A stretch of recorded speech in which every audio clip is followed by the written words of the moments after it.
Big Cat back at the Masters. In the hunt, on the prowl, a dream come true. 1 under on his round, his first round yesterday. So he's going to tee off around like 1 something today. The winds are going to be howling. But dude clawed his way back out of a hospital bed after nearly losing his life 14 months ago. Jessie Coffield, and into early contention at his home away from home, Augusta National. Good morning, everybody. Welcome to The Sweat, presented by DraftKings. I am Emerson Lotzia, alongside Jessie Coffield. And I have a question. What do you make of the, half turtleneck shirt thing? I think he looks sexy in whatever he wears, and pink is the new blue as well. And on Thursdays, we wear pink. Okay. Well, Jessie has the turtleneck market cornered, so yeah, I was going to say, I'm really, thank you, Reed Fowler. This is near and dear to her heart. Yeah, DraftKings contributor Reed Fowler, along with Jeff Ulrich. What do you guys think of the mock turtleneck? Yeah, it's good fashion. If it was anyone but Tiger Jessie, I'd be mocking it. But thank you. I mean, I personally, I don't know. Hey, and I think we've all had. He prefers it for some reason, but yeah, I had to back in the day. I had the mock turtlenecks out on the golf course. A la it doesn't Tiger. shock me at all. So I love it. Guys, can you believe that he's on the course and he's playing this well? I mean, yeah, Reed, he hasn't played competitive golf in over 500 days. And we were talking about a little bit on FaceTime yesterday because Jeff doesn't answer our texts. But he beat 8 of the top 10 players in the world over the first 18 holes at Augusta. I know, we've talked about it for weeks, but it really is mind-boggling stuff. Yeah, and not just that he beat him by score, but the way he navigated the course was leaps and bounds, right? Outside, better than a lot of these golfers who've been playing a competitive golf and been winning tournaments since Tiger has been out. Look, this is starting to become the superlatives run out. And I was talking on a radio show. I think his next feat is to join the Avengers and be part of the metaverse. This guy cannot do any wrong on the golf course to where he comes out here and he absolutely shows us why you can't ever doubt this guy. You remember last time in 2020, guys, too, he had a 10 on the back 9, or the second 9, as Augusta National likes us to call it, the second 9. And then after that 10, he went 5 of 6 with birdies, right? The next 6 holes. I mean, that's what this guy does. The mental fortitude that this guy has, now including the physical, is unmatched. So not surprised, but still very surprised, if that makes sense. Jeff, was this a thing where he was being so low key and being it's a game time decision, blah, blah, blah? Was this a psychological tactic? He's telling everyone oh, I don't even know if I'm going to play. I'm not, oh no, I'm so bad at golf. Who knows if I can walk it? And then he gets out there and he's just smashing everyone. Everyone's dude. We've been fooled again. He's like Willy Wonka. He has a little thing with Tiger. I mean, I think there's a little bit of Tiger came to Augusta and He legitimately, I think he needed to see what his game looked like alongside the other players. And I legitimately think he practiced alongside a couple players and he just decided, he's like, I'm probably better than these guys, some of these guys. And I legitimately think that, so I think he was on the fence a little bit, but it wasn't necessarily the huge fan, it wasn't actually a game time decision. I just think he wanted to see what his competition was like and how his game shaped up. And I think just even after one practice round, he probably said in his mind, yeah, I can beat these guys. And it's the truth. I mean, he didn't even play that well yesterday. Yeah. He's probably hit 5 fairways or something. He hit it so far into the trees on a couple holes that you just assumed he was getting a double bogey, and he ended up parring pretty much every single chance. He even gave himself birdie shots with some of his approaches. His iron game looks just like it was before he left. The putter was hot yesterday. If that stays hot, I mean, he's going to be there on Sunday. So, look, there's still a multitude of things that can happen. I mean, it's colder today. Who knows? But like I said on Twitter, I mean, the dude's back. I mean, he's going to be showing up in majors over the next few years, assuming that the health stays. So it's awesome to see. And he had that harsh self-assessment afterwards too, and it was a reminder that he's not just content to show up and make. I mean, he's dropping F-bombs on the course. That's pretty much all he's doing. I mean, once he's doing that, Tiger's back. So absolutely. You know who else is very nervous is sports books around the country because they're oh my God, why is he playing so well? With the amount of money that people put on this dude, it was absolutely insane. But speaking of that. Would love to get some of your best bets, guys, for today's second round and also kind of looking ahead to the weekend here. So which golfer, Jeff, do you have a guy who you backed pre-tournament you're a little concerned about after yesterday? There were some big names out there who are already out of contention. Yeah, is all of the guys? Like, can I just say everyone Yes, I back? absolutely. No, I mean, look, we took a flyer on Siwoo Kim. That didn't work out. I think Rory is the guy who I really kind of push. And I admit, like, it was looking really good through Amen Corner. He grabbed a birdie on the toughest hole. He was 1 under. And then he shot 2 over on the last 6 holes with 2 of the easiest par 5s on the course. You just can't do that at Augusta. We've hammered it home. You have to play the par 5s well. So Rory concerns me. I mean, if his putter doesn't show up today, it's probably going to just be another lost opportunity. And I really say that, like, meaningfully. It was a lost opportunity. Could have easily got in the house at even -2 and given himself a good shot. So Rory concerns me the most. But there's positives too. Like Tyrrell Hatton struck the ball really well yesterday. I think that he can certainly turn around if his putter gets hot. So Rory concerns me the most. All the guys I back, but Hatton I still hold out hope for. I mean, Fowler, I know Koepka was nasty, especially like towards the end. Justin Thomas and Bryson both shooting 76, so really barring a miracle for the final 54 holes, like they're out of the mix. Oh yeah, they're out. I mean, yeah, the long shots, you want to just sprinkle just to have exposure to that range. Mine was Luke List, and he showed me why that he belongs as one guy that Emerson will never roster ever again. But yeah, Rory is definitely one of those guys. Look, there was a lot of par saves as well. Right, that last par on 18 for Rory was fantastic, but the guy again, he just put it on the first hole in the second round to about 8 to 10 feet on one of the toughest holes, and he doesn't convert for birdie. Right, that's just been Rory's MO at this course, where the opportunities are there and he's not getting it done. For me, it's Shane Lowry. Shane Lowry was having a great round coming into 15. He eagled birdied, I think 13, 14, and on 15 with a wedge in his hand, puts it in the water and gets double bogey. You cannot get double bogeys here in general, but if you double the par 5s, you are shooting yourself in the foot and completely shooting yourself out of this tournament. Now, he was driving the ball great, but when you shoot 1 over par when it could have easily been 2 to 3 under, that's gonna hurt you a little bit. Now, both with Rory and Shane Lowry, they're major champions. They have that under their belt, but it's a little scary coming into today when they could have had a really good round. Now it's going to be windy and the conditions are getting tougher. So I'm with Jeffrey with Rory, but also Shane Lowry. Okay. Reed, best odds to win the tournament as we speak are plus 550 for Cam Smith. Are you on board with that right now? He's coming off an impressive win in the Players' Championship just a few weeks ago. And I just want to read you a headline I found on Yahoo. Masterful mullet, Cam Smith's hair-raising round at Augusta. And also, let's Just keep in can't. mind, he didn't have a mullet before moving to Jacksonville, but after he moved to Jacksonville, That is makes when sense. the mullet, like Makes you can look at sense. him and be like, oh my God, that guy lives in So Jacksonville. what do you think of the masterful mullet, Reed? I think it's great. I think of the mullet, that headline, whoever really that gets the promotion for all the alliteration, it's fantastic. Yeah. But yeah, I mean, you take a look at the past winners as well. If they're not named Tiger, there's a handful of guys too that came from pretty far back. Like Tiger after round 1 was, I think, 11th, but the average finishing position for the eventual winner after round 1 is essentially in the top 5. Look, that can change quite a bit. Like those are just trends that can be thrown out from year to year. But at Augusta National, that kind of fits true, right? That this course can play difficult as the days progress, and especially with the weather conditions. Am I backing him at 550? I never like to take the shortest odds, right? Which is sort of it's a fallacy that you shouldn't, because this guy's really good.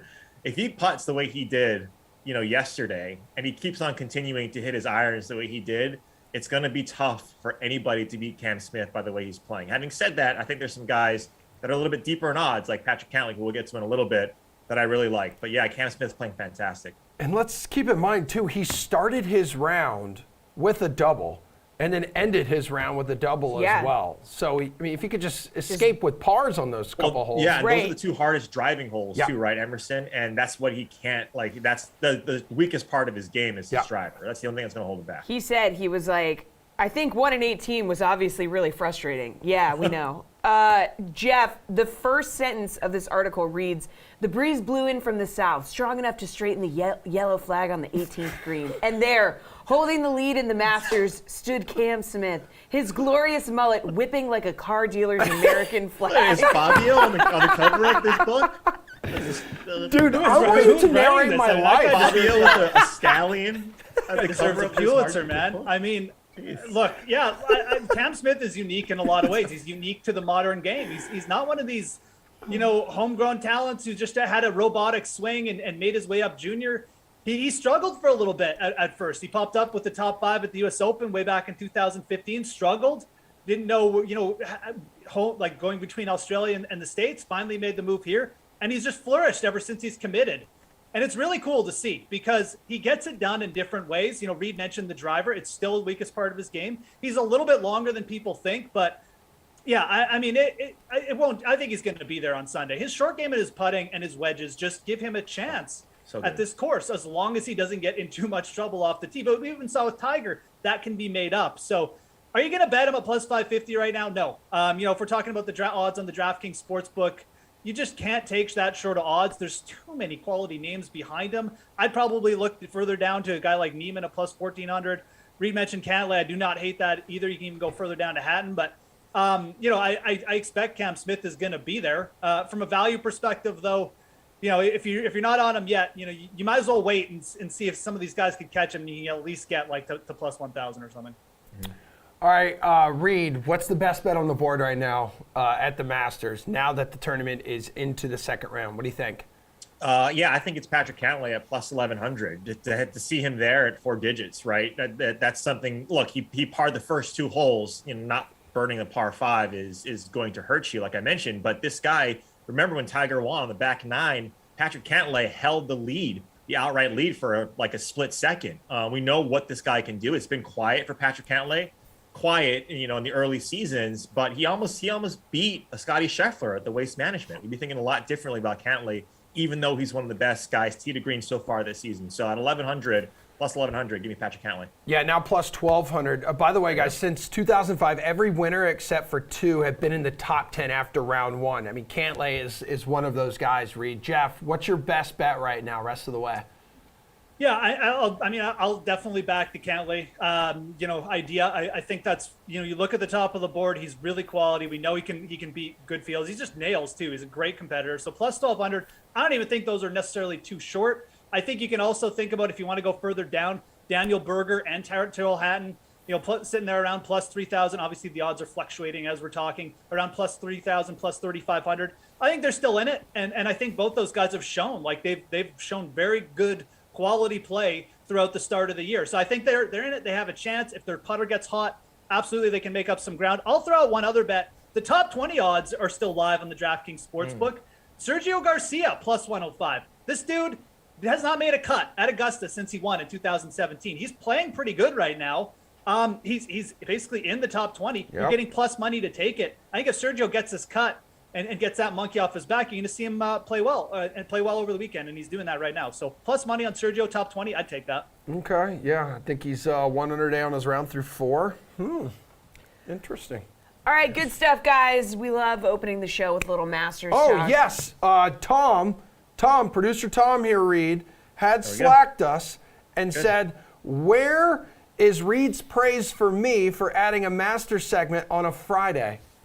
Yeah, not all heroes wear capes there, Tom. I appreciate it, big guy. And look, the show is smooth sailing from here on out. And you do lead out with best. I get it, but everyone's going to pale in comparison to this panel. Yeah, it's the best thing to do. All I can say is next week. It's not cricket. I got to ask the question here, Cody. I'm going to answer it. Yeah, no one cares. Yeah. What did you say, Jeff? Let's go. I just said next week I hope we lead off with NASCAR. I hope the Blue Emu 400 or whatever is on tap. Dude, the Emu? Yeah, that's coming up later in the show. I'm glad you've checked out what's on the rundown. Jeff, you are coming back to talk some NASCAR. Reed, hopefully you're in for our 11:40 tee time on Sunday morning because you have night golf. You have Samir panicking. Guys, you're awesome. Fantastic weekend ahead at Augusta National. We're going to talk some NBA building blocks, DFS, right after this.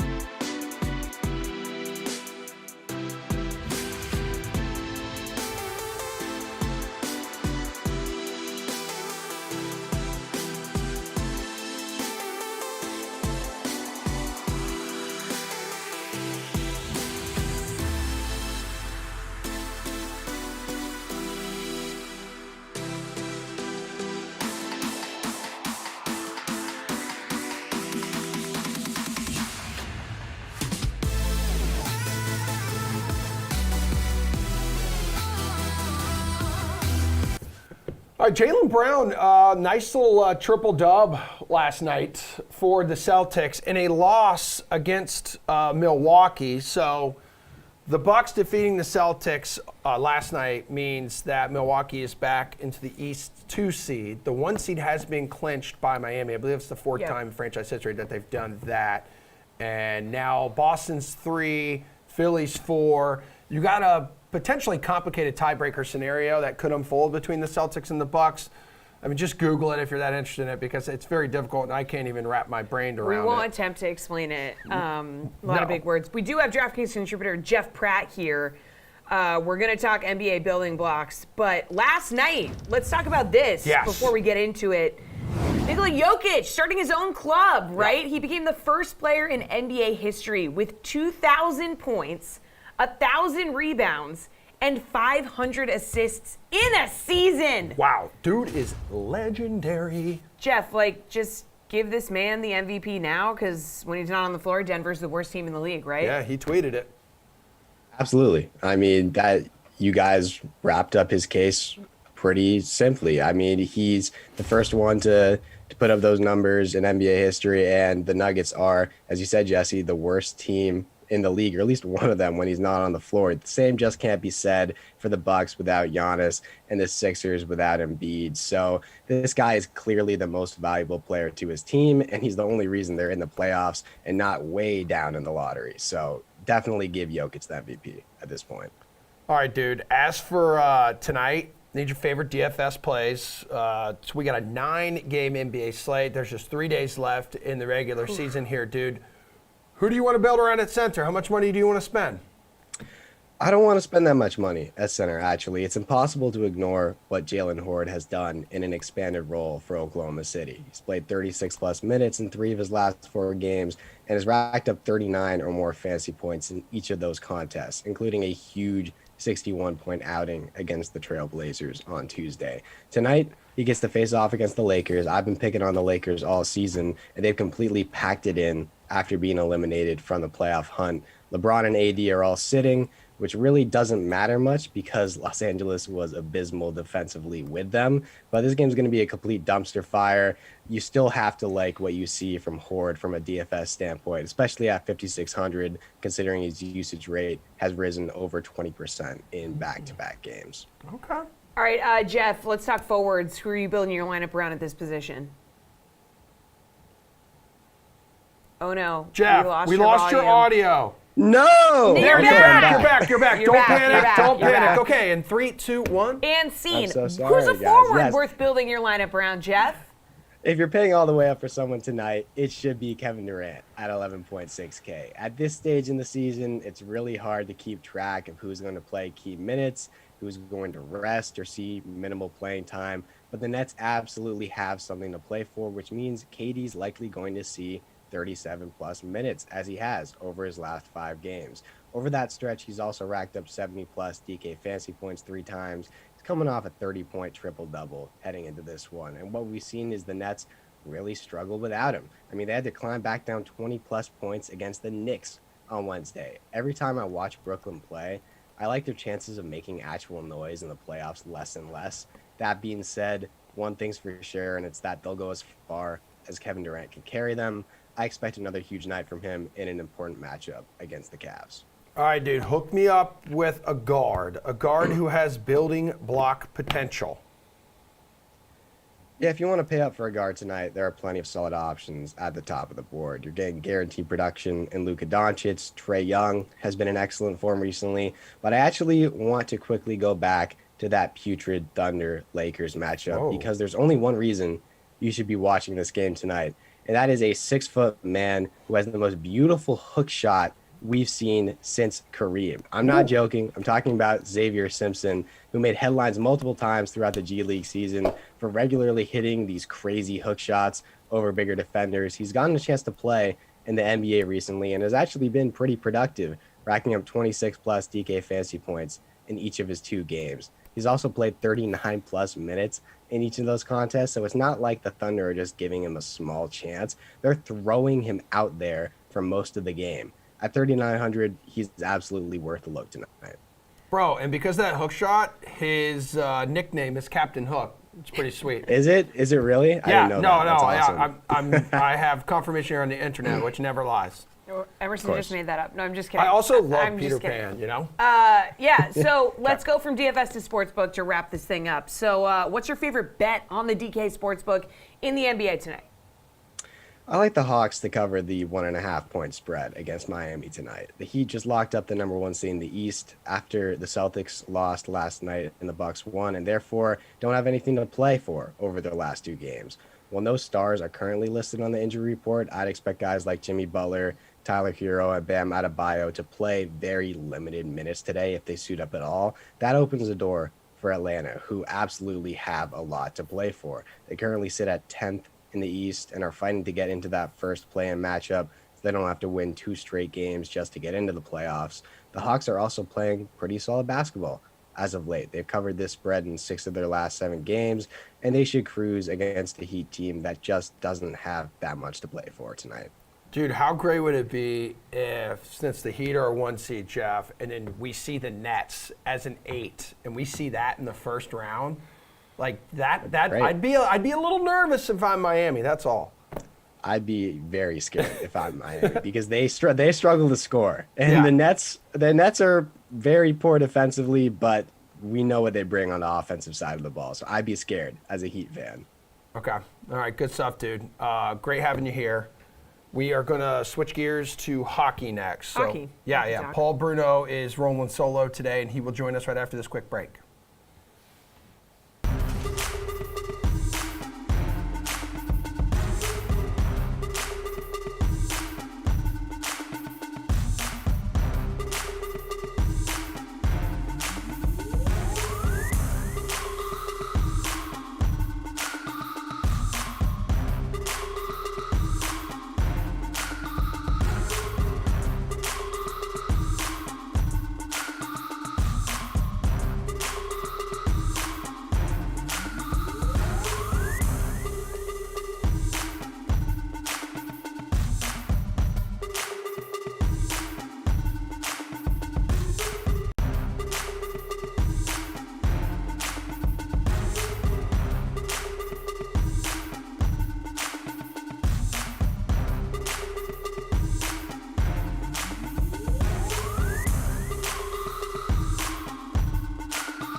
What a night in the NHL. Austin Matthews cementing himself in history. Most goals for Toronto Maple Leafs player in a single season, 50 with 55. Most goals by an American-born player in a single season, 56. Wow, what a guy. Yeah. Nice little 4-3 overtime victory at Dallas last night. And one dude who made sure to, tweet everyone that he called this is Paul Bruno, RotoWire's Paul Bruno. Congratulations, Paul. I bet it felt double nice because it's your team. It is. And, this guy is a generational talent that everybody around the league will acknowledge. And it's kind of nice for once that a player of that magnitude suits up in the blue and white. So I'm over the moon with the way the guy's been playing. We haven't seen a skill set like this in any player, I don't think, for an awfully long time. I think Mario Lemieux in his prime is the most comparable for me in terms of the size, the speed, the power, the mindset, the brains, the hockey IQ, all of it in that package that he and I think Connor McDavid is in the same breath.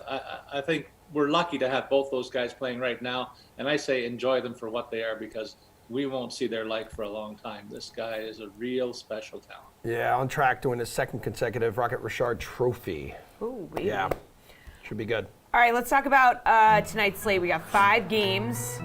So who are you going to play at center here? Most expensive guy, going to be Nathan McKinnon, 8,200. What do you think, Paul? I'm going a notch below that, Jesse. I'm looking at Alexander Barkov. He has to be my pick if you're going to go near the top end of the board. For $8,100, you get a guy who's on a roll with 16 points and 35 shots on goal in his last 10 games played, facing Buffalo, a non-playoff team. This guy is part of the engine that drives the NHL's highest scoring club, and I think you got to play him tonight.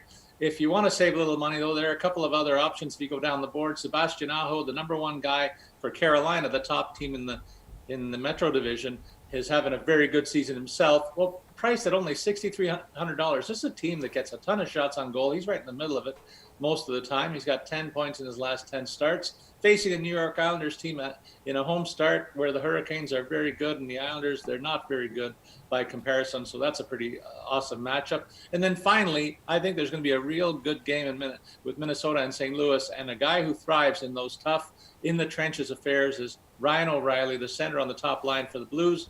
He costs only $4,500 tonight. Gritty two-way play is going to be the way this thing goes, and nobody plays it better than this guy. He's got 8 points in his last 10 games played, and I think it makes sense to put him in your lineup too. What do you want to do out on the wing? I'm taking a gander at the salaries right now, and one of your favorite human beings on the planet, Brad Marshawn, second highest priced guy. I'm not mentioning him on this show, boycotting that. Nikita Kucherov is an emotional leader in the same game, as well as a top scorer for Tampa. I think the Bruins are banged up. It's worth noting that Pasternak won't play tonight, and they might be missing Lindholm on the blue line too. So that kind of tips the scales in favor of the home side. And I think the loser of this game gets a wild card in this division. Maybe that's a blessing because they'll cross over and play Carolina instead of Florida in the first round. So anyway, Kucherov's going to cost $7,400 for a guy who's better than a point per game player. I think he's going to be worth it, fulfilling the idea that big players show up in the big games, and there's none bigger than this one for those two clubs tonight. Jonathan Huberto has 18 points, 31 shots on goal in his last 10 starts. He's already topped the 100-point mark. So I can't really understand why he's not a little bit more expensive. And I grabbed him for $7,100 as the best fit of the big boys in tonight's matchups. He's already topped the 100-point mark on the season. He'll add a few tonight too, I think.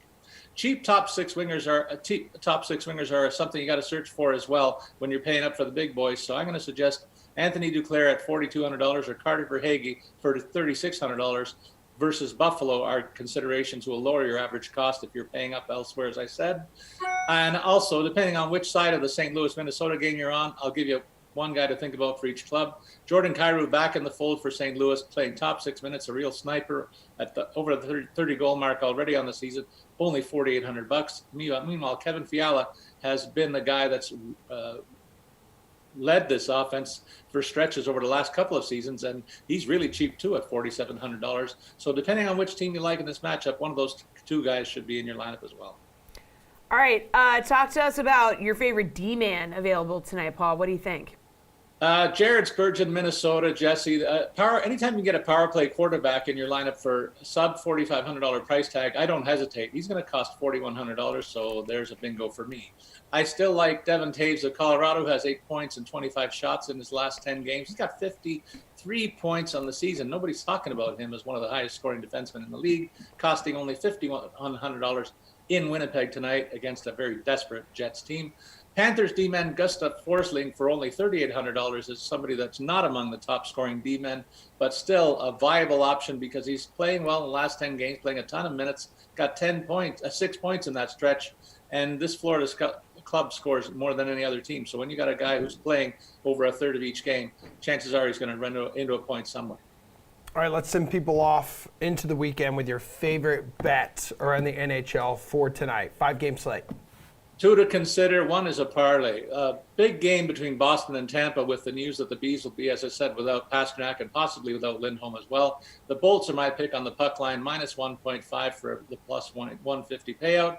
I also like Carolina to win, minus 1.5 on the puck line. Pair that with the over at 5.5 to pay off at a very nice 280. All right, good Love stuff. it, dude. Enjoy your weekend, Paul. Thanks for being on. Still more to come here on The Sweat. We're talking MLB with Gary and Eric Halterman, so stay tuned. Okay. I will.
Take a gander. Take a gander at some of Coming in hot. at some of the DFS scoring leaders on the first opening day of the season, because a lot of other teams have their opening day today, so it's opening day like 2.0. Yeah. Okay, so I'm looking Framber Valdez. at, yeah, I mean, it's a lot of pitchers, which is not a total shocker there. Looks like Tyler O'Neill, though, repping the position players. 27 points as the Cardinals blanked the Pirates. So that's one of the storylines there, because like the Pirates are doing what we expected the Pirates to do. Yeah. There was also Seth Beer.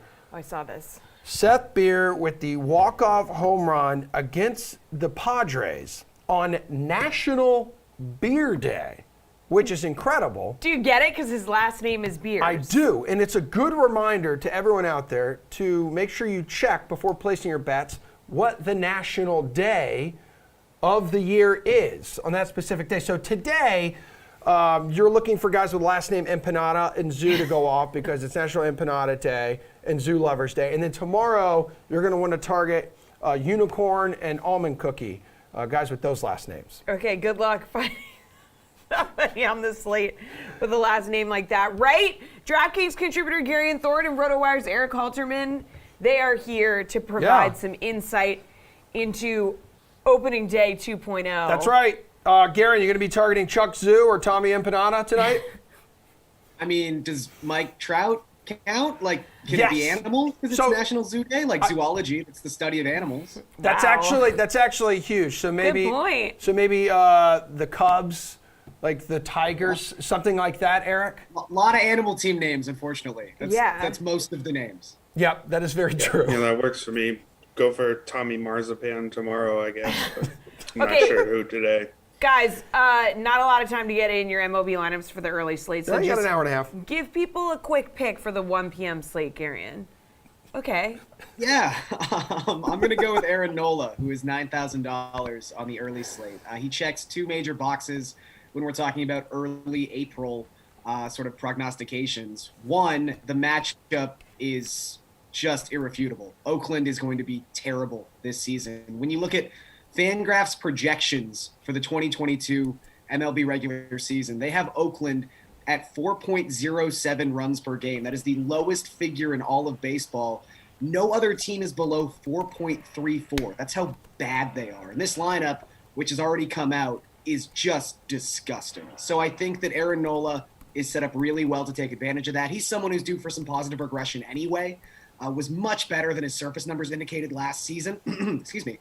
And, you know, you look at Nola as well, his final start in spring training, he went 5 1/3 innings. He threw 70 pitches. I think he's a little farther along than some of the guys we saw yesterday. I think he's pretty squarely in that like 85, 90 pitch zone when it comes to his pitch count today. So I have no concerns at all with Aaron Nola. All right, Eric, quick pick for the 1 p.m. slate. Yeah, I love Nola, and I'd like to pair him with Shane McClanahan, who's all the way down at 6,600, third cheapest pitcher on the board, and I don't know why he'd be the third cheapest pitcher on the board when he gets to face the Orioles. Not, I guess, the easiest matchup because, as Gary mentioned, the A's are on the slate, but other than that, I think the Orioles are the team I'd like to face. The Orioles were 24th by WRC Plus last season. They didn't really get noticeably better. And the game will be at Tropicana Field, one of the most pitcher-friendly venues in the league. McClanahan threw 4 innings in his final spring tune-up, so he should be good to go for at least 5, maybe pushing 6 today. He's just a really good young pitcher who's above average all around, above average in strikeouts, walks, and grounders last season. So that's a very stable profile that I think should continue to work out for him going forward, especially against teams like the Orioles. All right, dude, let's go ahead and look at the night slate here, Eric. So there'll be 5 games. What about a pitcher who's worth paying up for? Yeah, I'd go for Charlie Morton at 8,400. One of the easier matchups on the day against the Reds.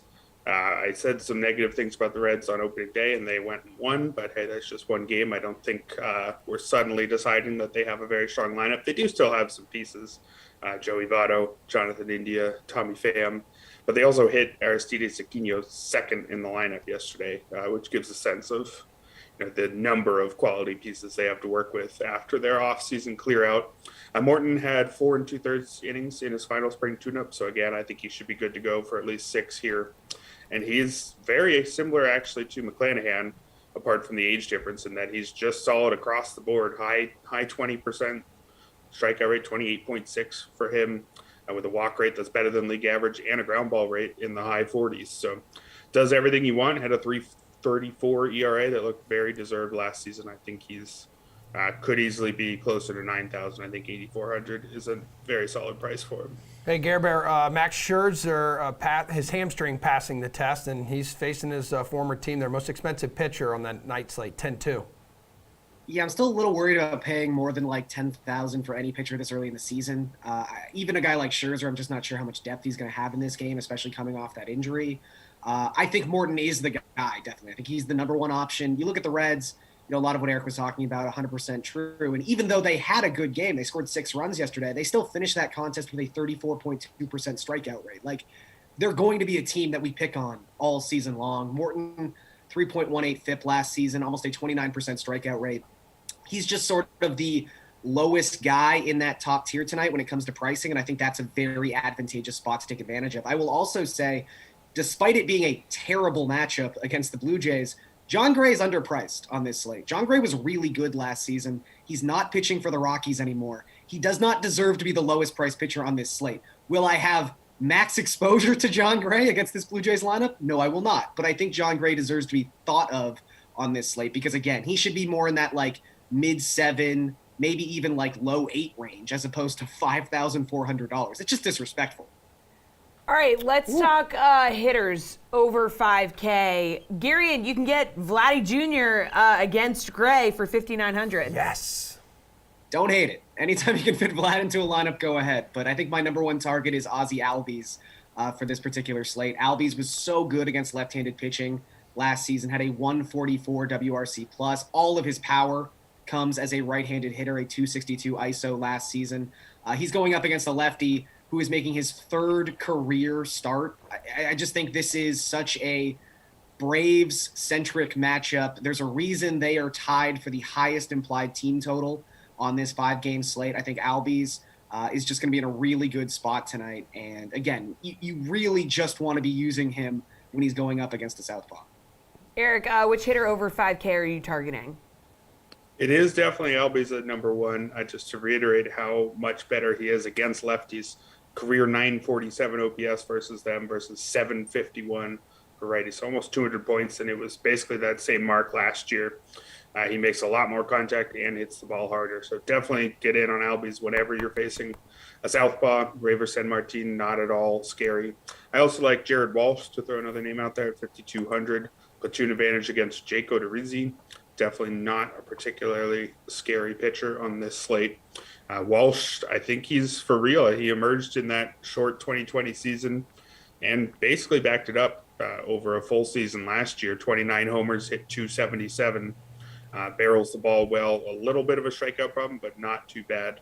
He's not necessarily an elite first baseman, and I wouldn't necessarily pay quite this much for him against a better starter, but given the matchup here, I think he's very much worth a good portion of your budget. Okay, let's say you don't have a lot of budget left to budget. So, best value place for tonight, Eric. Who is your guy? I'll throw another mention out here for John Gray. Terrible matchup, but he's a pretty good pitcher. He strikes out a decent enough amount of guys and keeps the ball on the ground well in larger tournaments. I definitely like that. On the hitting side, Robinson Cano, just 2,400. If he's going to play again, who knows how much the Mets are going to rotate. But last time we saw him play before his PED suspension, hit 316 in that shortened season with an 896 OPS. 896 OPS is absolutely not the kind of number you normally find on a guy who costs just 2,400. So if he's in there until he proves that he's not close to that guy anymore, I'll be all over him in this kind of price range. All right, let's go, Gary, and bring us home, man. Give me a value play. Come on, please. I feel like we need bigger slates going forward because Eric and I have had the exact same answers for every single one of these questions. Yep. I think Robinson Cano is easily the number one value play on this slate at $2,400. It's just a misprice I mean, he hit 6th yesterday against a left-handed starter. He might even hit 5th today against a right-handed starter in Josiah Gray, who really struggled last season. I mean, Josiah Gray has all the potential in the world, don't get me wrong. I think his 2021 numbers are going to look cartoonish compared to his season this year, but they are what they are, and he threw about 70 innings last season and gave up almost 2.5 home runs per 9. So he is very home run susceptible. Robinson Cano, obviously a guy who has a lot of power. And again, if he's hitting in the middle of this Mets lineup, I mentioned the Braves were tied for the highest implied team total on this slate. They are tied with the Mets. So this is just a really good piece that you're getting at a crazy discount. So I think you almost have to start some lineups with Robinson Cano. All right, good stuff, guys. Appreciate it. Way to be on the same page today. Opening day 2.0. Good stuff. Appreciate it. Have a good weekend. We are talking racing next. F1 and NASCAR with Pierce and Jeff, and it's the Blue Emu Maximum Pain Relief 400 and the Formula One race. And So Jeff is getting destroyed right now in his head-to-head meeting. we'll explain that when we come back.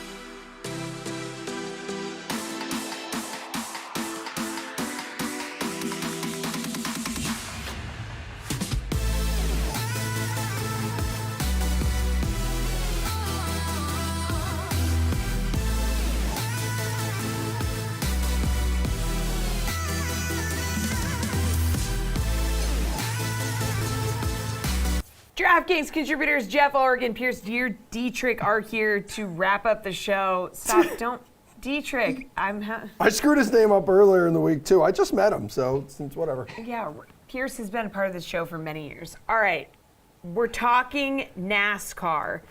And as Emerson alluded to, we have been keeping track, guys, of your picks.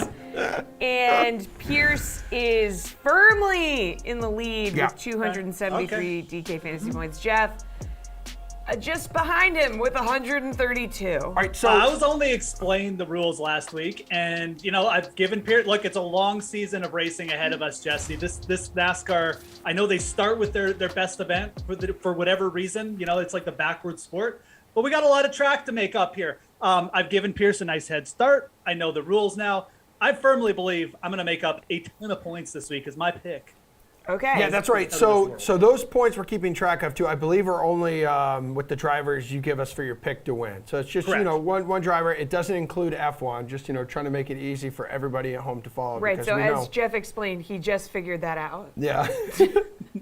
So, but Rubbin is racing. We are not talking about the Xfinity Series Call 811 Before You Dig 250 powered by call811.com at Martinsville. We're not talking about that. We're talking about the Blue Emu Maximum Pain Relief 400 and the Formula One Heineken Australian Grand Prix.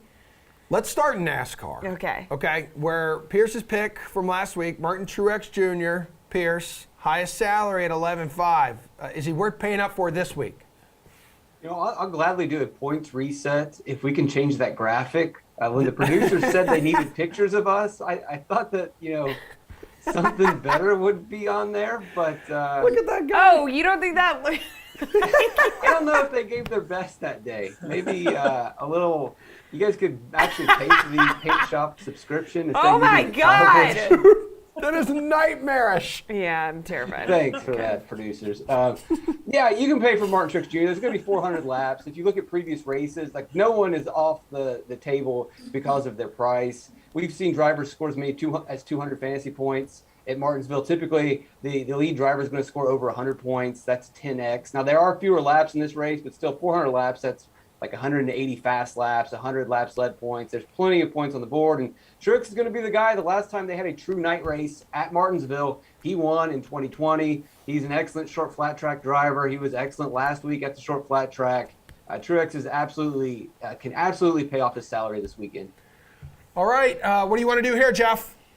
Yeah, same boat as Pierce. Like, I don't think he's a must play, but I don't necessarily think he's a bad play either. This event typically sees like strong front running, so there's not as much sort of movement in between, which means a little bit less gaining points, whatever we call them, placement points. But the laps led for Truex could definitely pay off. I think that there's probably just it's better to go a little bit balanced. Like rostering Martin Truex Jr. means you're kind of bypassing a lot of guys in the salary, like between the mid 9K to kind of mid 10K range. And there's a lot of good drivers there that I like. So I would lean towards you don't really have to do it, but you can certainly construct lineups both ways, at least in my opinion. And some of this will come down to qualifying too. We're not there yet, but Martin Truex Jr. obviously dominated this race, has dominated at this track, and is a former winner of this race. So he's certainly not a bad pick, but I just think with how the salaries are laid out, it's probably better to go balance this week. That's the way I'd lean. This is a Saturday night race, by the way. I know a lot of these are on Sundays, just for anyone new to the program who stuck around to watch this segment. All right, Jeff, let's get your slate approved pick for this week's NASCAR race. So this is the pick that will add to your points in the standings. I know you told us you figured that out now. I gotcha. And I'm going. I got a great pick here. I mean, I look like I'm about to be a part of the next, like vampire movie, with a vampire here or something. But slate approved pick: Kyle Busch, 10,000. He's got 17 top fives in 33 races at Martinsville. He was third in the Truck Series, a day ago or whatever. He's looked very good in spots. He's been good in qualifying. And again, we want people who are up in qualifying this week, I think, because I don't think there's going to be as much movement. So he doesn't have that big win yet. But Kyle Busch, former winner at this track. I like what's happening here. I think 10K. I think Kyle Busch is going to win this race. And Emerson, he drives an M&M car. That's like my goal in life, to drive a car with like M&Ms on the. I mean, that's amazing. So Are there Kyle Busch, M&Ms in the car? we're gonna get it done this week. We're gonna make up a bunch of points on Pierce. Cool. Okay. You gave away M&Ms last week at your bridal shower, or your baby shower. Yeah. Pierce, what do you think? Get your slate approved pick to perhaps extend your lead over Jeff. Well, I was going to go with Kyle Busch as well, but to keep things interesting, I'll change from Busch. But I think Busch is an excellent pick. Last time we had a low downforce race and practice, Busch in those 4 races averaged something like over 100 fantasy points per race. But I'll change it up. I'll go with Ryan Blaney. He was strong here last season. He's been strong the last couple of seasons. And his crew chief just seems like he is a genius. Every single week, Blaney unloads fast. This is a track that he already has a lot of skill at. So he'll be my pivotal way. I think Blaney can score a bunch of points. He may not necessarily win the race, but Blaney has a knack for scoring a lot of points at Martinsville. Get used to it, G-Trey. I'm stealing your picks every week until I take the lead here. That's a smart strategy. I know it is. You have a lot of ground to make up. Let's go to F1. Max Verstappen bouncing back from a DNF in Bahrain to win the thing in Saudi Arabia, the whole entire race. So they took last week off, though, and now they're in Australia. He's their highest priced driver. 16-2. That's in the captain spot, though, and 10-8 in the flag. Should he be the play again, Pierce? Yep, I'm going to go back to Max. Took Max last time. I will play Max again. And because this race is on the other side of planet Earth, we've already had 2 practices happen. Ferrari has been the fastest so far in free practice 1 and free practice 2, but it's not that far apart. Max is right there on the leaderboard. The Red Bulls look fine, and the Red Bulls were the best at Saudi Arabia. And with the new redesigned track in Australia, it's running a lot like the fast straight street course. So I think when it comes down to it, the Red Bulls will be the fastest again in this race, and Max is the fastest of the Red Bulls. So I will double down on Max Verstappen in Australia. Did I say Bahrain wrong? Well, you said it. Yeah. You just said it better than you said it the first time. You typed in the script. You said it the way a cowboy would say it. Okay. Jeff. You said Bahrain. Okay. Anywho, Jeff, do you want to take a shot at this? Yeah, I do. And I'm going to go with the Ferrari car. I mean, they were the fastest in practice. And it wasn't just Leclerc that was the fastest either. His teammate, Sands Jr. was up there. So I think that tells you something. I mean, I think that this track, a little bit more technical just from like the drag reduction zones that are in there. I think Leclerc has a pretty good shot of making it, grabbing his second here. I mean, look, Verstappen's great, but he did, he's only been 1 of 2 so far. I mean, Leclerc's been the far more consistent driver. I know it's a tiny sample size, but Ferrari with the faster car, I think that you save a little bit of money and you go Leclerc. I think he picks up another win. All right, who is your pick to win? Did you just say that, Jeff? You think I did. It's going to be Charles Leclerc. All right, look, you answered the question. Look, it's yeah. F1. Like 3 people win. Way Like ahead. we don't have a big player pool to pick from here. But yeah, I'm going to go Leclerc. And I mean, do you want my NASCAR picks as well? Do you want bets or like should we do this all at once or what? We'll get your NASCAR pick. Pierce, give us your I'm going pick. Leclerc to win. Go Okay, first, I thought he Pierce, gave us his give us NASCAR your pick. Formula One pick.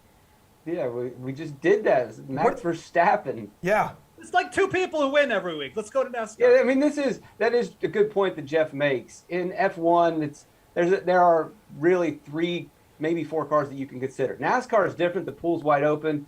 But in F1, there's less than a handful of guys that we can focus on every week for wins. Okay, so who do you think's going to win, Pierce? Max Verstappen. Yeah. Okay. So you gave us that. We did NASCAR picks already. You said you were going with Busch, Jeff, like the M&M dude. I'm going Kyle Busch. Look, I'm just going to give you guys some bets here. Kyle Busch, top 5. Plus 120. I like that. And yeah, I would take him at plus 1,000 as well in the odds. And you could look, whoever you like between Pierce and I, Verstappen, I think pairing him with a Kyle Busch top 5 gives you a nice little parlay. Leclerc's at plus 155. You pair that with Kyle Busch plus 120. You got yourself a nice little sweat there. All right, yeah, you have taken us to the final question of the segment, which is there a bet on the board that you like? Pierce. Yeah, I've got a handful of bets I Yes. like. So if you look at the NASCAR head-to-head matchups, William Byron over Christopher Bell. William Byron has gotten really good at Martinsville the last couple seasons, and he won the truck race on Thursday night. I also like Alex Bowman over Tyler Reddick. Alex Bowman won at Martinsville last fall. Tyler Reddick has struggled at this racetrack. Kevin Harvick also over Tyler Reddick. As I mentioned, this is not a good Reddick track. Kevin Harvick has been good at short flat tracks this season. He almost won last week at Richmond. He was a top 5 driver at Phoenix. And then my last one is under 16.5 cars to get a classified finish. That means they run 90% of the race in the F1 race. I'm expecting plenty of wrecks with all these added DRS zones at Australia, and also mechanical failures. We already saw Sebastian Vettel have issues. We've seen this happen. I mean, it's a brand new car, so we're seeing teams try new things and fail constantly. So under 16.5 classified finishes. This entire segment was a mechanical failure. But we made it through, and it's Friday. So we're back on track. Yeah, back on track. Guys, Bills and Ravens at noon, kicking off a Madden schedule. The slate is at 5 p.m. It's going to be baseball talk. We're on Glash, Bukes, Lamarca. We're going to be back on Monday at 11 a.m. Eastern. So everybody have a great weekend. Enjoy the sports. Jeff, Pierce, see you later, guys. Bye.